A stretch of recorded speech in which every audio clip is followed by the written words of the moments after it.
Hi and welcome to the Jack and Ian Show. Here we are again. Both of us went to a very fun basketball game last night, but really the first half was fun for me. Yeah. The second half, I kind of wanted to fall asleep. Yep. But we'll talk about that in a moment. On top of that, the All-Star break is going on right now for the NBA, and the All-Star game was Sunday night along with a dunk contest, three-point contest, all that fun stuff that happened Saturday. We'll talk about all of those events as well. Ian, how was your weekend? It was a great weekend. Yeah, it was awesome, Obviously, it's always nice to kind of kick back and relax on the weekend, get a little bit of a break from school. But yeah, for the weekend, it was nice to watch the All-Star game on Sunday night. It was awesome to watch the All-Star skills games on Saturday. But no, it was great. And then obviously going into Monday, it was great to go to that TCU game last night against West Virginia where it was a pretty exciting game, just like you said in the first half, but slowly kind of, died down and just became an offensive game, Yeah, that first half, when you look at it, was very exciting, mainly because neither team was missing. Yeah. And so, a good way of putting it is like this. So TCU last night in that first half played good basketball, but West Virginia did not miss. Oh. TCU got a lot of rebounds offensively and got a lot of second chance points and steals and things like that. West Virginia was pretty careless with the ball. But it felt like any time a West Virginia player was able to get a shot off, it was going in. Oh, yeah, totally. I turned over to my buddy who I was watching the game with, and I go, that rim right now is an ocean for West Virginia because they are, that's what they're seeing. They're making everything. Yep. They're making everything, and it was kind of like, the fact that we're kind of tied right now is unbelievable. No, because exactly. they're shooting, I think at one point I looked over and it was close to 90% from the field. And I was like, the fact that we're down by like 2 at that point, I was like, we're going to be just fine. Yeah. And we were, because that West Virginia team is not that great. No. If you watch the rest of that game. They were hanging around in that game for a little too long, I felt. Oh, yeah. I mean, the fact that the score was 27-30 about 12 minutes into that first half, that's a pretty high-scoring game for basketball. And so that was fun, entertaining, whatever you want to call it, that first half. Yeah. And then you hit halftime, and the score kind of says it for itself. The second half was where TCU pulled away. Yeah. But at the same time, that's where the scoring kind of stopped. It was a 1-point game at halftime. Yep.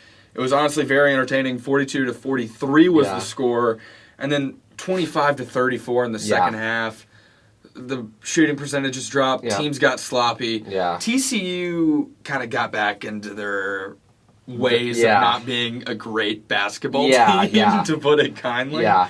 I don't know what do you think about that? No, exactly. What do you think about when we kind of get in those 5-minute spans where you're just like, oh my gosh, what's going on here, guys? How is someone how can you play that poorly? Yeah. Yeah, that first half was great for both teams. Obviously, it felt like everybody was making their shots, and it felt like there wasn't much defense, to be completely honest with you, right? And then come that second half, you kind of see that rhythm of the game drop off after halftime and after the both teams come back out onto the court. And, I think as TCU started the second half, just like Jack said, I kind of noticed a couple things in our game that kind of made us look like we were going back into our old habits, Yeah. Things like sloppy turnovers, poor passes, especially free throws. I'm not trying to be critical, but, these are things we have to point out, right? That are going to have to be fixed if we want to do better, right?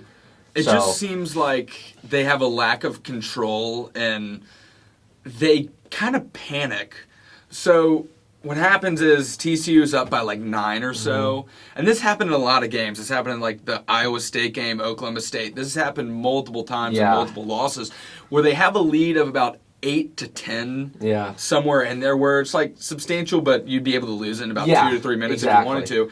And then what happens is they're about 2 bad possessions in a row, and all of a sudden that lead is now 4. Yep. And that's when they start to panic. Yeah. And that's when they start to lose their cool a little bit and try and force passes or try and chuck up shots that are not good just for the sake of trying to get something in the bucket as fast as possible, which is understandable. But as a team, you've got to keep your composure. Yeah, This is you have to control those. this is a team that lacks a lot of composure at times, especially in that second half when there's a little bit more pressure to it. I will say, this is a game that TCU's not going to be able to get away with all the time. TCU continued to shoot poorly from three, and honestly, that's just the way this team's constructed, though. That's the football. Oh, man, yeah. He pulled up the box score, he pulled up football. TCU, the way the roster's currently constructed, Chuck O'Bannon's really the only pure shooter on the team. Mike Miles is shooting terribly, and Farabella's not quite aggressive enough. He's not getting enough attempts up to fully call him a shooter. But Chuck O'Bannon's the one guy that you can be like, okay, he's going to bang some threes. Yeah. But last night they shot 4 for 14 as a team, which when you make 4 threes in a game, especially at the college level, that's not good. And this is something that is really more of a roster issue than anything else. This is not something that's going to be solved this season, strictly because they do not have the personnel to fix it. Yeah. They don't have any big men that can really shoot threes. Emmanuel Miller's not a guy that I'm like, oh yeah, pass to him. I love him to shoot it. Yeah. Or an Eddie Lampkin's certainly not stretching the floor, or guys like him. So it's kind of like you really only got Chuck O'Bannon. Yeah. And he's standing in the corner. Damian Ball has his games, but there's no one that you can really rely on besides O'Bannon. And that's a major problem with this roster that you're going to have to address going forward, particularly in college basketball, where guard play and three-point shooting can be so important because it can sway games and sway momentum. Sure. With these college kids who rely so much on that thing that is momentum. Yeah, no, exactly. Obviously, the TCU's three-point shooting is obviously not a strong point, but one thing that I did like seeing, at least in last night's game against West Virginia, was how we were able to use guys like Xavier Court to kind of post up in the paint. Right. That's one thing that I've just been itching to see more of, especially when Eddie Lampkin's actually out there on the court, because I think he can do great posting up in the paint. It's just I don't really see it, and maybe that's because that chance isn't really there, just because of the types of teams we play and how they defend. But last night it was on for Xavier Court, at least super early on in the game.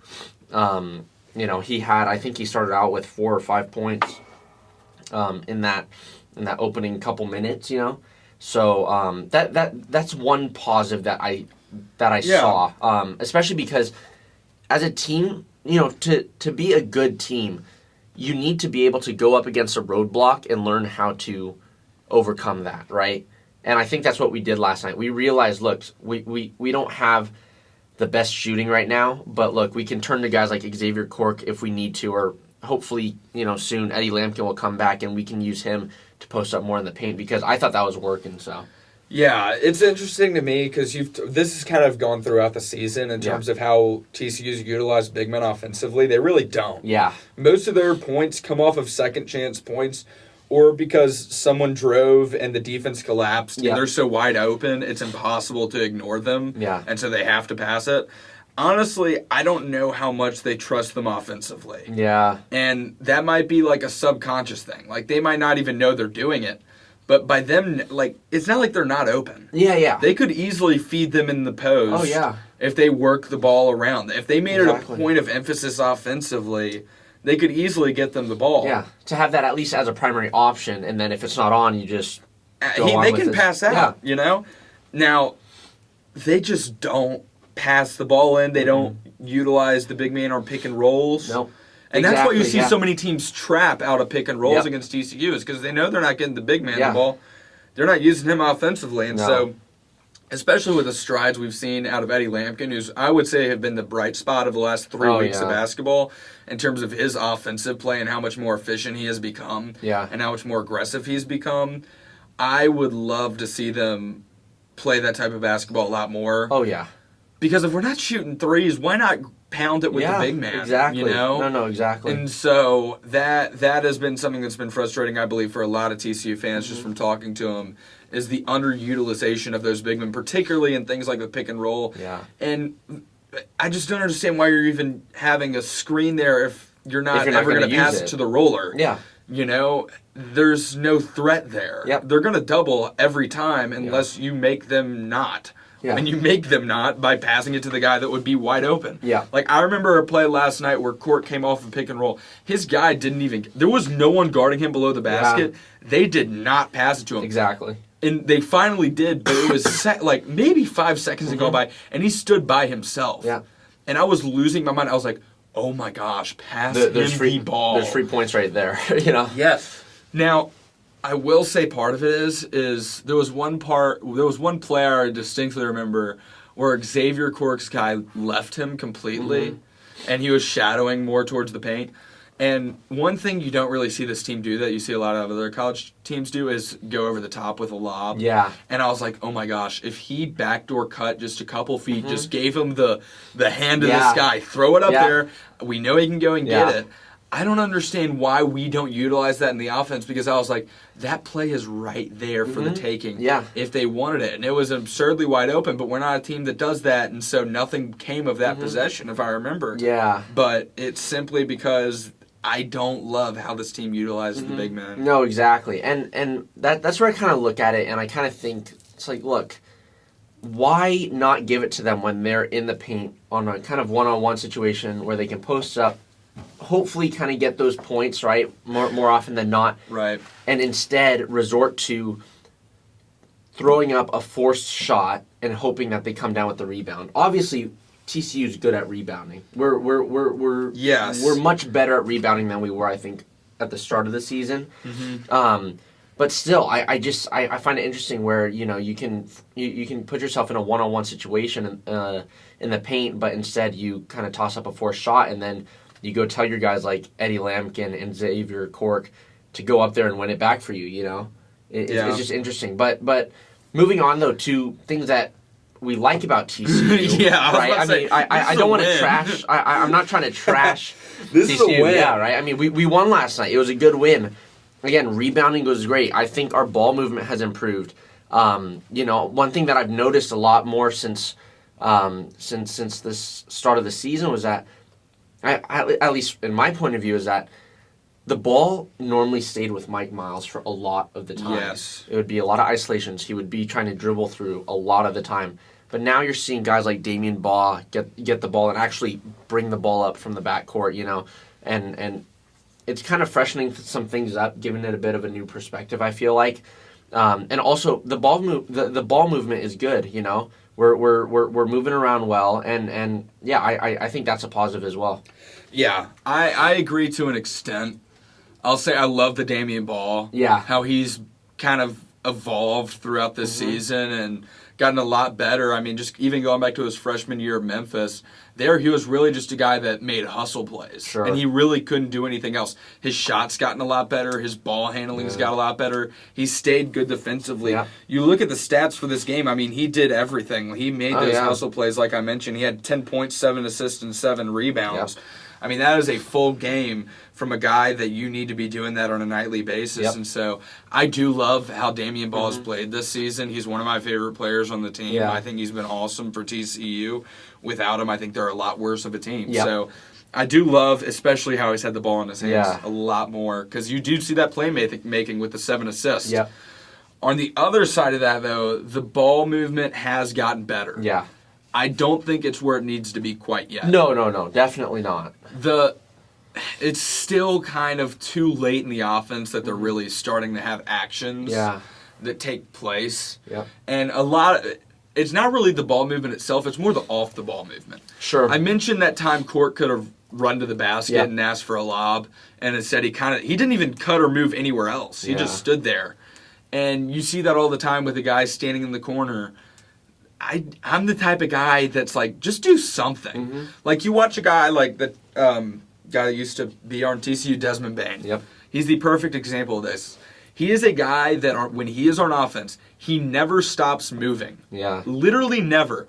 He might even, like, if it's like 2 steps to the side, 2 steps forward, he might just be walking backwards. But he is always moving somewhere. Yep. Literally always. And when he does try to make a play, he doesn't lightly jog through it. He sprints to that spot that he needs to be at. Yeah. And so a lot of these players on TCU's roster, if they played like that, I think the offense would be a lot more efficient. Yeah. There'd be a lot more open looks.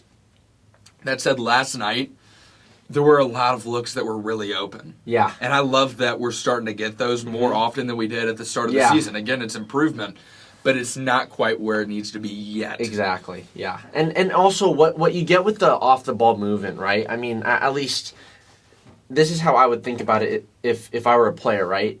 I'm trying to get the ball if I'm a player. And moving around obviously will up your chances of getting open. But one thing that's important to understand is that even if you don't get the ball, moving around on the court will create space for other teammates to get the ball. Exactly. So it's not a matter of who's getting it. It's just a matter of, hey, change some things up, open some space up for people, you know? If you have to run across the court and you still don't get the ball, well, now there's space for someone to come in and receive a pass, right? I mean, it sounds simple and straightforward. Obviously, it's difficult to do on the court and to actually put it all together, but that's another thing, you know? Just because you're moving and maybe not getting the ball, well, at the very least, you're still creating space. Oh, exactly. I mean, that's what you see guys like, again, Desmond Bain, Klay Thompson does it too. Oh, yeah. Those are obviously extreme examples, as those are very good players, exactly. each of them. But at the same time, in terms of that skill, they're masters. Oh, yeah. They are able, even if they don't touch the ball in the possession, they never stop moving around, and it creates this type of fluid offense that's just contagious. Yep. And you see it with every good basketball team. Every single good basketball team is good at it. Yep. And it kind of originated with those Spurs teams in the late 90s. Yeah. That's kind of, I mean, obviously it existed before that. Yeah. But they were a team that had it perfected.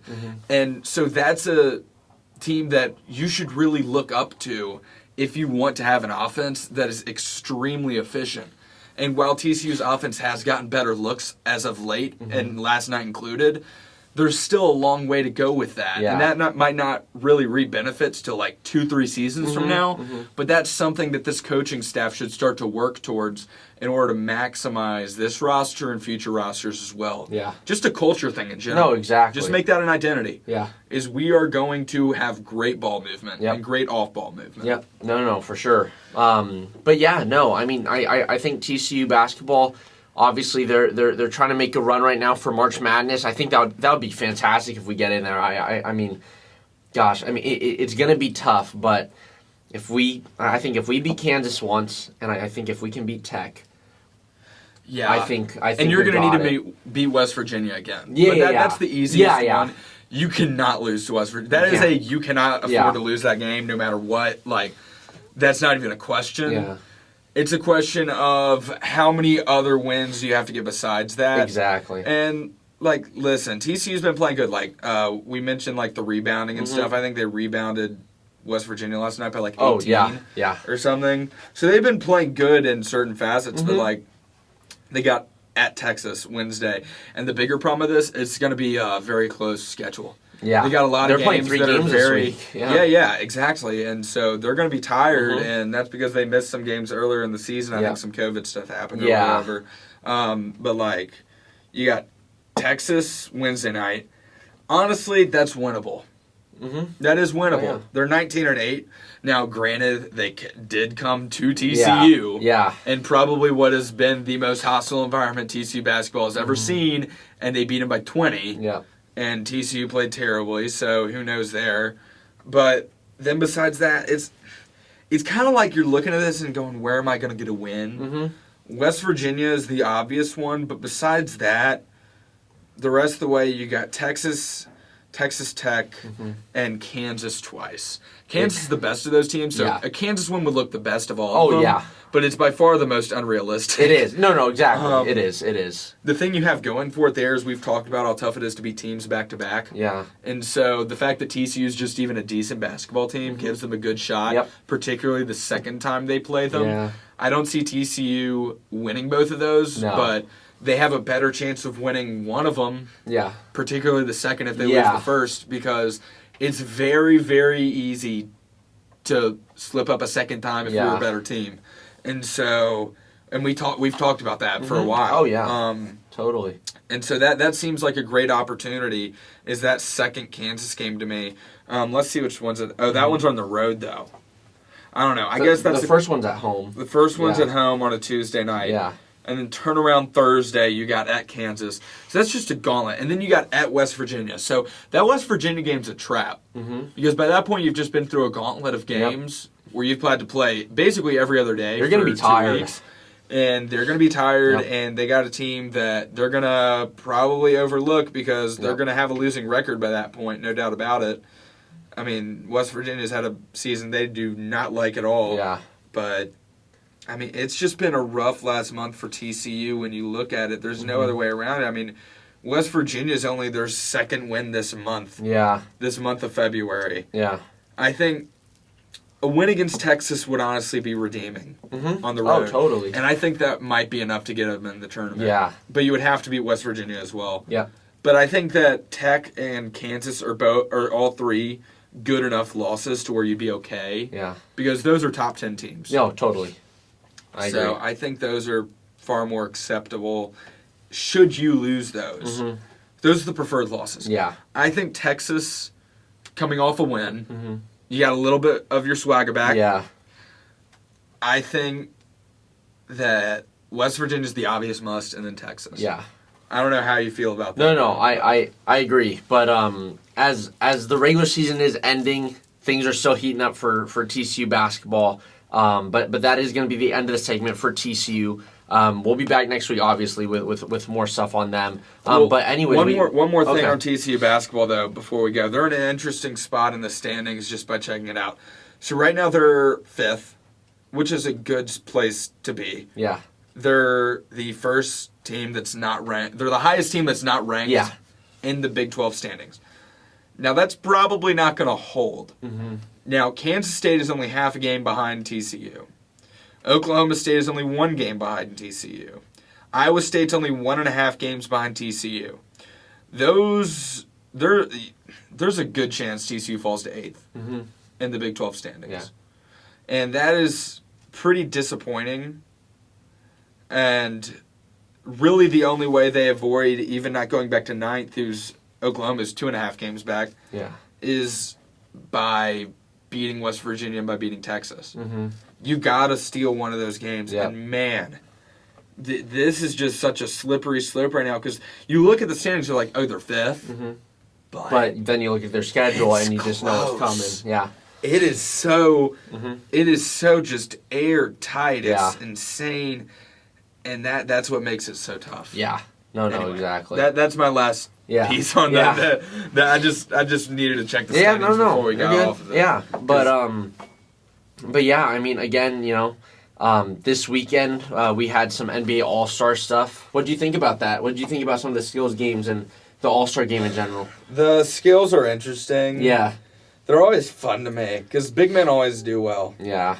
It's always pretty forgettable though, if I'm being honest. Oh, yeah. Like, it's something that I turn the TV on and just kind of it's kind do of other stuff background while watch. noise. Yeah, like it's always entertaining to watch because it's always like players like Chris Paul or Jokic or someone that's like you're like, oh, they're an insanely skilled and talented player. Yeah. But they're not the most fun player. Yeah. There's no like Giannis or LeBron or Steph Curry doing the skills It's challenge. kind of a mishmash of guys, Yeah, it's always like Vucevic. Yeah. It's always like Vucci Man or something. Yeah. And you're like, okay, I know you're a good player, but like that's not what I want to see on All-Star Weekend, right? Yeah. But it's interesting. Yeah. The skills challenge is fine. Yeah.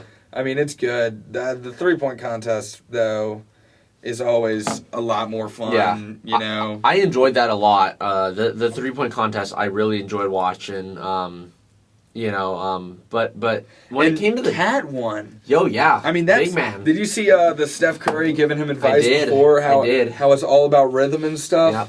I miss Steph Curry being in the 3-point. He is so much fun watching that thing. Oh yeah. I mean, him and Klay Thompson both just so much fun to watch in those 3-point competitions. But Karl Anthony Towns, I know. I did not think he would win that. Yep. I thought that'd be like C.J. McCollum's or. I thought I thought was it Luke Kennard, right? Luke Kennard, for the Clippers. Luke Kennard, yeah. He has got a clip. Oh yeah. He caught a couple hot streaks, and I was like, okay, I think this guy can win it. He is probably one of the most underrated players in the NBA. Oh yeah. Nobody really thinks about Luke Kennard, probably because he was on the Pistons for so long. Yeah. but the man is a 40% three-point shooter. No, Definitely exactly. a top 10 three-point shooter in the league. Oh, yeah. Easily. I mean, yeah, I don't blame you for thinking Luke Kennard should win Yeah, that. yeah. But Cat, man, Cat is. What do you think about Karl Anthony Towns as a player? What's your opinion of him? Because he's not a guy we've ever really talked about. Yeah, no, you're right. I mean, I don't know. I mean, first of all, seeing him shooting threes like that was fun. I don't really. I mean, I don't know much about his game, to be completely honest. Yeah. But seeing a big man like that shoot threes is just kind of fun. Yeah. No, he's a fun player. He's kind of a guy that's like, him being on the Timberwolves is interesting. Because I feel like if he were on another team, he would get a lot more love. He'd get more publicity, I feel like, too. For sure. But the thing about the Timberwolves is like, they're young and they're fun. Yeah. But they're not the most young and they're not the most fun. Yeah. You know, like, they're kind of in that middle. There are more fun young teams out there like Cleveland or Memphis. Mm-hmm. Like, they kind of get a lot more love than Minnesota, who's had a good season. I think they're 7th in the West right now. They get a lot of, like, they don't get any attention, even though right now they'd be a play-in team with 3 guys that are really young and really good. Yeah. Probably Anthony Edwards being the best of them. But Karl Anthony Towns, he's just so interesting to me because he was the former number 1 overall pick. Yep. Solid defensive player, but, like, he's kind of like, he was supposed to be much better than he is. Yeah. And, yeah, he's very, very good. But, like, what really is he? Yeah. You know, he's, like, probably, like, 26 now. And people, like, I don't even know what I think about him. Sure. Like, I'm kind of, like, having to digest it. Like, kind of like you said, you're like, I don't even know. Yeah. And am I disappointed in the lack of production and compared to what we expected, right? At the same time, you can't help that he was drafted by a terrible franchise. Exactly. The Timberwolves are awful to be drafted by. But, like, he's now a leader of that team, but he's not a guy that's, like, super tough either. Like, he hated playing with Jimmy Butler. Like, Jimmy Butler, like, not his type of player, you know? And, like, I don't know how I feel about that. Like, he's very kind of, he's kind of a softer guy. Like, I hate using that word because he's not a soft player, but, like, he's not hard-nosed really at all. He doesn't have that same grit as some other guys out there. He's not a gritty big man. Yeah. He kind of... I think the thing that bugs me about him, why I don't love him as a player, is because he's not really willing to get his hands dirty, and he's easily bullied by guys like Valanciunas or Steven Adams or a guy that plays in the paint. Okay, yeah. You know, he's not really a guy that's going to get 20 rebounds in a game. Because he plays way too much in the perimeter, and I think that bugs a lot of people, especially when his shot's not on. Yeah. I don't know. Karl Anthony Towns, very interesting player to me. I was wondering kind of just what your perspective on him was, because when he came up, I've never really had to digest what I thought about him, because he's kind of always been on an irrelevant team. Yeah. So I've never had to think about it. I get that. No, I get that, yeah. I mean, but it's interesting to think about, right? Because some of these players, right, they're so talented coming out of college, but then they get kind of trapped. Yeah. They really do. And then you realize, there's a whole league out there. And there's so many guys that we're focused on. And then you see these kind of, I guess, dwindlers, if you will. Yeah. Right? That we're destined for so much more, but have kind of just stayed solid throughout. Right. But are just on an interesting franchise that just doesn't get much focus. Yeah. So no, that's exactly right. And it's like that in all sports too, right? So it really is. I totally understand what you mean. But I mean, that guy Karl Anthony Towns a good bit of attention winning that competition because him as a big man winning. I mean, that's no small feat for a guy that's 7 feet tall to be able to shoot like that. I mean, that's just ridiculous. Oh yeah. You know. Yeah. No. Anyway, exactly. That was the best part of it. The dunk contest. What are your thoughts on this, Ian? It's just boring. I mean, honestly, the rule about you can have a redo if there's a downward movement. You know, the fact that these guys get to try it 3-4 times without having any penalty, it just kind of feels weird. I don't know. I mean, I know there is a bit of a penalty, right? Just by you can't try it so many times and still get. But then they still get like a 9. No, yeah, that's the thing, and it's kind of like. Okay, guys, what are we doing here? Are we trying to make the perfect dunk, or is it just straight up, hey, you get 2-3 shots, no more of this downward movement crap, starting or as signifying It shouldn't an attempt. be the full attempt. It should be No. when you jump up and go for the ball. Yeah, when you jump up and go for the ball, right? Because the thing is like, okay, if the bounce is messed up, if you're running up and the bounce is messed up, I get it. Right. Give yourself a legitimate Or if like chance. you're trying to lob it or something and the pass is bad, like Yeah. that's okay. Like, Yeah. But just don't leave ground. Yeah, you but know? but the second that you leave the ground and grab the ball, if you can't bring it down, or if it slips off your hand, or you bring it down and you completely miss it, or it's not a solid dunk, that should count as an attempt. Mm-hmm. Whether or not there's a downward motion, I mean, it's funny. It's like we're getting into like, NFL type rules where it's like, well, the hand has to be coming forward for it to be an incomplete pass, versus a fumble, things like that. And it's just like, this is the dunk contest, That was very hard to watch. I agree. Jalen Green having about 1 billion attempts Oh my God, yeah. was so tough to watch. I mean, there's just no one I really care about. I'm aware that Jalen Green's a rookie who was a second overall pick. Yeah. But to be honest, he's had he's had a pretty bad rookie season on a very bad team. Mm-hmm. And so he is kind of beyond irrelevant in this rookie class that people love. Yeah. Everyone loves a rookie class, but honestly, it's not that great. Yeah. Especially when you look at other ones that have been recent. I don't love it. I don't love Jalen Green as a player. He's obviously athletic. He obviously can score. I think he'll basically be Lou Williams, but a little more athletic. Yeah. So he'll be okay. He'll have a career, whatever. Mm-hmm. But it just was, I don't care too much about any of those players. Yeah. And unless one of them were on my team, I literally did not care. Yeah. And there would be no reason for me to care. I mean, you had, who else was there? You had Juan Toscano-Anderson. Yeah, and he's had some great dunks this yeah. year. He kind of feels like more of an in-game dunker. Though. Yeah, I saw, exactly. Anthony Edwards talking about that. Like, Yeah. I like dunking on people. That's kind of a Yeah. Juan Toscano-Anderson type of Yeah. guy. Is like, he can dunk in game. Yeah. He's got bounce. Exactly. He can dunk, but his is more like, I'm going to dunk it hard and I'm going to dunk it on your head. Yeah, yeah. He's It's not... kind of hard to manufacture those, right? In a non-game setting. But yeah, he was there. Obi Toppin, obviously. Won. The winner of it. And You go back to some of his college dunks when he was at Dayton. Mm-hmm. I mean, he could dunk it. He's a guy that can. He's a guy that he's not really dunking it on you. Most of his, especially coming out of college, where I'm on a fast break, I'm going to do a between the legs dunk. yeah. So he's got some serious bounce. Yeah. And honestly, though, he's not that fun because he doesn't really even get minutes. Neither does Juan Toscano-Anderson. Yeah. They get 10 minutes Yeah. a game.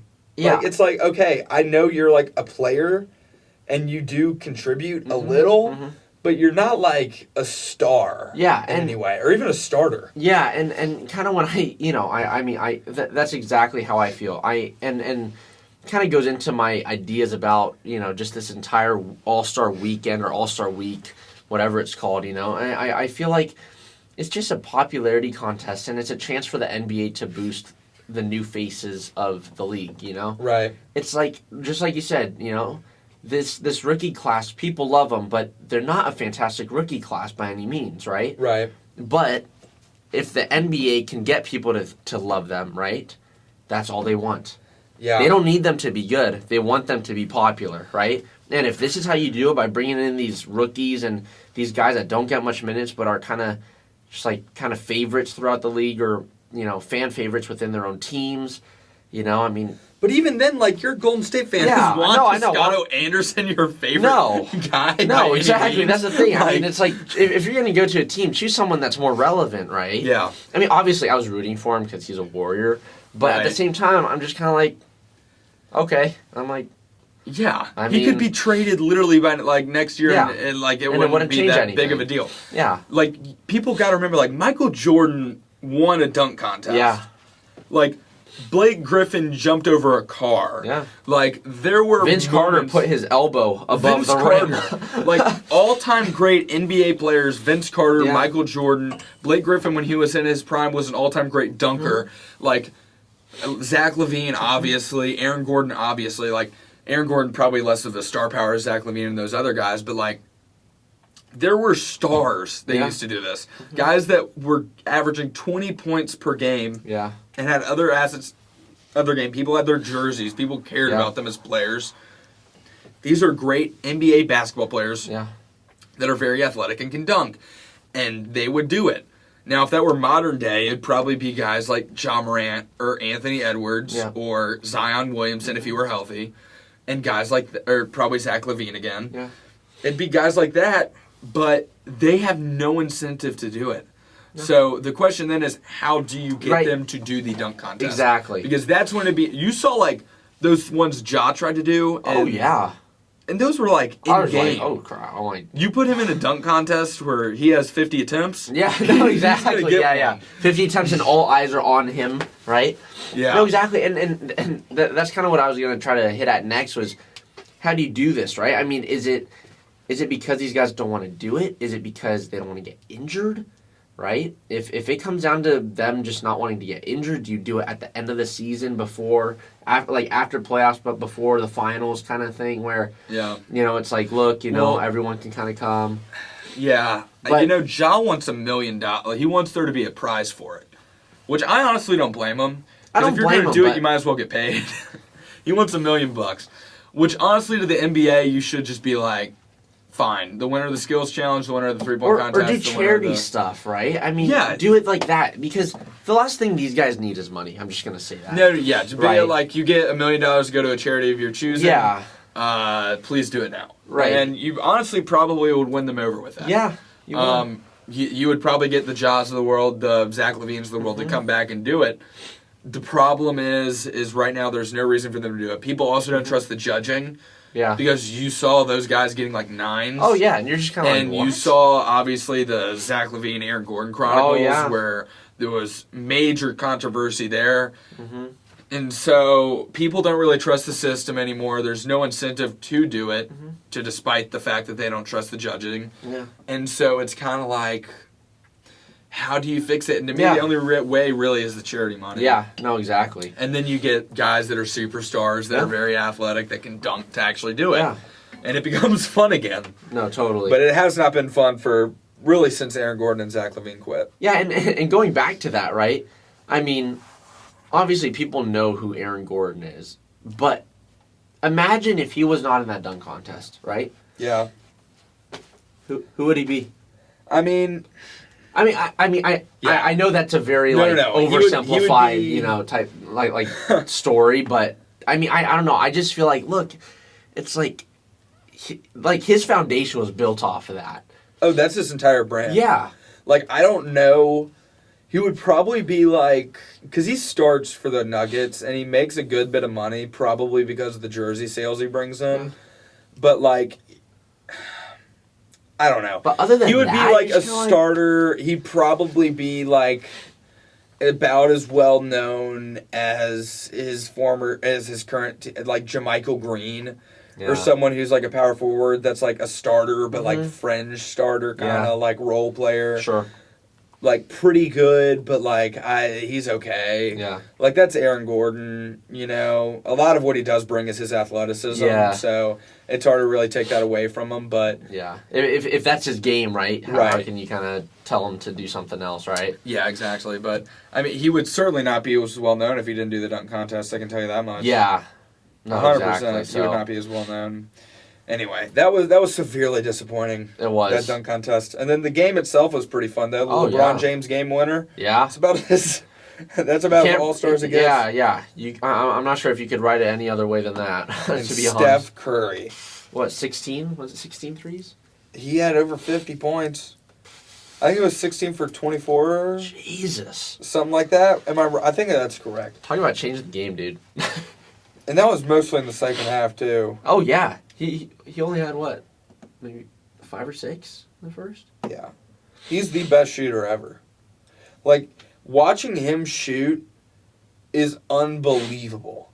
Like, I don't think... It makes me laugh to see the way, like how far he can shoot. It's that unbelievable. Accuracy, it's going to be so tough to describe to people like 20 years from now what it was like watching Steph Curry play basketball when he was in that zone. Oh, yeah.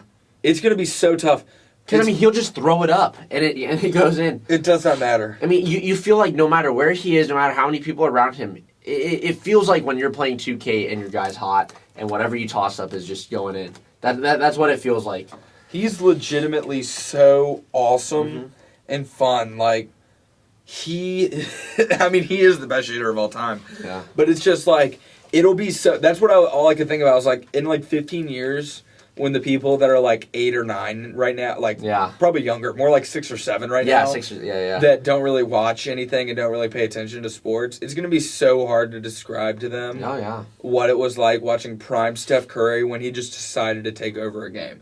Because he is probably the player right now where, like, if he feels like it and if his shot is falling, he can take over any basketball game he plays in. Yeah. And that's part of why Golden State's so dangerous as a team. You know? Exactly. I mean, it's kind of like, oh, this is fun, it's an all-star game, but, like, he could do that in any game. He's not just doing it at the all-star game because there's no defense. He does it on a regular basis, right? With defense. Yeah, with like, defense. There were times where, like, you watch people actually try to stop him to get him out of the rhythm. It couldn't happen. Yeah.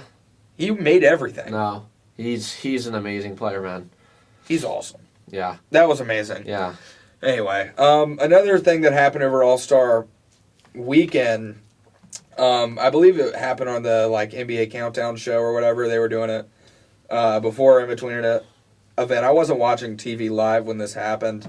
It was when CJ McCollum was being interviewed on ESPN, and they asked him, because he obviously just recently got traded to the Pelicans from Portland, and they asked him, "Oh, what if have you talked to Zion? How's that going? You know, the transition, all that." And he's like, "To be honest, I haven't talked to Zion." And like, when I saw that clip, I was like, "Huh? Yeah. You haven't? It's been a week. Like, he hadn't reached you. You hadn't reached out to him? Really? Like, that's pretty bad." Yeah. that was actually very bad. I'd say it's both from both sides. It's bad from both sides. It's like, so the question then was, what in the world is going on with Zion? Yeah. Fast forward to today. I'm just kind of setting the table for this whole conversation. Fast forward to today. Now it comes out that they have now talked. I guarantee you that is Zion's agent coming to him and being like, you need to talk to this guy. You have to talk to him. Because better late than never in this case. And Zion obviously did it because he had to. Yeah. He didn't really have any other option. And because it'd just be weird by that point. Because now he'd been called out on national television about it. Oh, yeah. Everyone knows. Not to mention this morning, did you see the J.J. Redick stuff? Oh, yeah. He was calling him out. J.J. Redick, former teammate of Zion Williamson when he was a rookie. Let me see if I can pull up the direct quote here. I had it pulled up earlier. It was on Bleacher Report. Oh, here it is. Oh no, that was different. I think he said, I'm going to try and find the exact quote because it was put pretty perfectly. Let me see. Oh, I called him a detached teammate. That was the exact term. Yeah, I saved it. That's tough. Let me see. Yeah, the Pelicans just traded for CJ McCollum. Reach out and say hello. Look, I was his teammate. I can describe him as a detached teammate. Yeah, I watched that whole interview this morning, or not interview, it was on First Take, about 7-minute segment that they had. And J.J. Redick, I'm not going to lie, laid into Zion. He talked about how one time when he first got there, in front of the entire team, he called Zion out and said, "Listen, man, you're a part of this team. That means you got to be fully invested in terms of what you eat, how you treat your teammates, how you go about your business, how you show up on time, all that stuff." And he said this is nothing new. Mm-hmm. That even 3 years ago when he was a rookie, he was attached. So this is not like, oh, I'm hurt, I'm away from the team. I'll come back later, rejoin. It's a trend. This is a trend that's been going on for 3 years with Zion. Yeah. Where he doesn't want to be involved. And it's fairly obvious by this point, if it wasn't already before, that he does not want to be in New Orleans. This is another thing they talked about. Because there have been reports for about 2.5 years now. His rookie season, there were reports that he already wanted gone. Yeah. And members of his family were asking for him to be traded. Yeah. And so it is ridiculous. It's absolutely ridiculous that he's in his third year. He's not even played a full season worth of games, and he's already having problems with the team. Mm-hmm. That's crazy. Like, I get it. You wanted to go to New York. That was pretty obvious at the time. But, like, the fact that you wouldn't even really give New Orleans a chance that's is beyond the thing, right? Especially as a rookie, right? It's like, look, you're fortunate enough to be in this league. right? Don't ruin your reputation and everything that you've worked for, and don't let that come down to, oh, I don't want to play on this team. Prove why these teams should come after you before that, right? You know. I was talking to one of my buddies earlier today, actually, and we were talking about that. We were like, listen, if I'm like a front office right now and I'm looking at Zion, his trade value just went way down. Oh, yeah, because in the now last teams couple know days. that this is a trend. It's not just something that has just happened, you know? I mean, this is going to be with him when people talk about it, when people include him in trade talks, right? Well, do we want Zion? Do we want him for the player he is? Do we want him for the person he is, right? He also's got the health issues, Exactly. which also doesn't help. Like I Yeah. said, he's 2.5 years in. He's not going to play the rest of this season. That's almost for certain. Yep. And on top of that, you got the injury. You're probably not going to be back till next year. And you've not even played a full season worth of games yet. Next year's the last year of his rookie deal. Yeah. To put that in perspective. And going into that year, he will not have played a full season yet. And so, if I'm a team looking at Zion at one point or another, I can basically guarantee it. He'll probably re-sign with the Pelicans because no one else is going to pay a bunch of money for him at that point in time. Unless he shows serious development. Oh, yeah. No one's going to want him by that point in time because of the non-basketball stuff. He's obviously a great player. Yeah. He's going to re-sign with the Pelicans, and I would be willing to bet about a year to 2 years after that contract is inked, he will demand a trade out of New Orleans because that just seems the way this is going. The Pelicans are going to feel pressure to re-sign him because he was the number 1 overall pick. If they let him walk in free agency, that'd just be ridiculous. Stupid. Yeah. So they're going to pay him whatever he wants because they have to. They don't have another choice. And they just got to pray for the best, basically. Yeah. But Zion's not going to be happy there. He'll be on another team within probably 3 to 4 years. Yeah. And it's going to end ugly. And honestly, I don't know how great of a return they're going to get. And so They won't. Really, it's going to be bad. Like, I was talking again with this guy, and we were like, what would we be willing to give up for Zion Williamson if he were on a probably like 3-year, $80 million deal? Like, I would be willing to bet he'd get. And I was like, probably like a starter caliber player and maybe a first or two. Tops. And that would not be worth probably giving up a guy that's 23 and able to get 25 points and 10 boards a game. Like that, and like 7 assists. Like, that'd be what you would be trading a player of that caliber for because of the injuries and because of the personal issues. Yeah. It's just ridiculous. Yeah. Like, I can't think of many cases like this. I mean, can you? I mean, in other sports, right, I think, you know, like when I think about those types of players, right, I kind of automatically go to your Antonio Browns and your Le'Veon Bell type players, right? Yeah. I mean, these are guys that were doing well on a team. Le'Veon Bell feels a little better than Antonio Brown because I don't think Zion's crazy. I think that's he just is easily irritated. Yeah, no, exactly. I mean, he's no Antonio Brown. Let's get that straight. But yeah, I mean, it's one of those cases where it's like, I just don't get it. Play your contract out. I don't understand it. I mean, obviously it would be different if I was a player, but it's like, right? Just like you said, give the team a chance.